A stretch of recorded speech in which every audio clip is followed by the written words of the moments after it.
अगला क्वेश्चन है chapter number 2 से मानव जनन, जिसको हमने उचित शब्दों में प्रश्नोत्तर सहित लिखा है। यह भी मोस्ट इम्पॉर्टेंट क्वेश्चन है। आइए देखते हैं।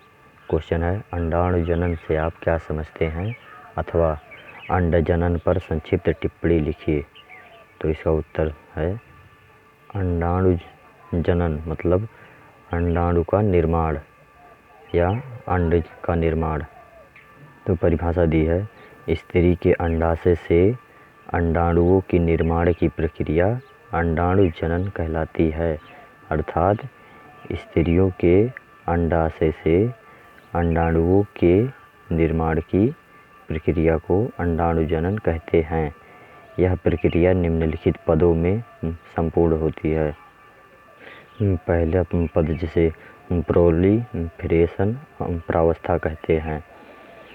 इसमें जनन कोशिकाएं विभाजित होकर अंडाशय की गुहा में कोशिका गुच्छ बना लेती हैं।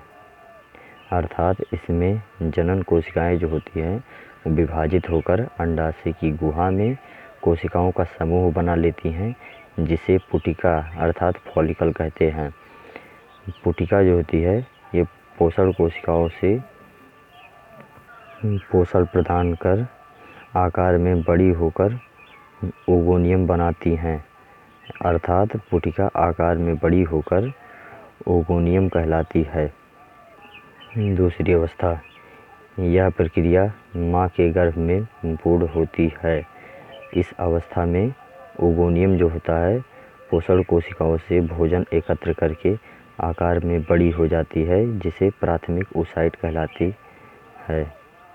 यह ओगोनियम जो होता है पोषण कोशिकाओं से पोषण ग्रहण कर आकार में बड़ा हो जाता है, जिसको प्राथमिक oocyte कहते हैं। और यह संपूर्ण प्रक्रिया तभी प्रारंभ हो जाती है जब मादा फीट्स माँ के गर्भ में केवल 7 माह का होता है।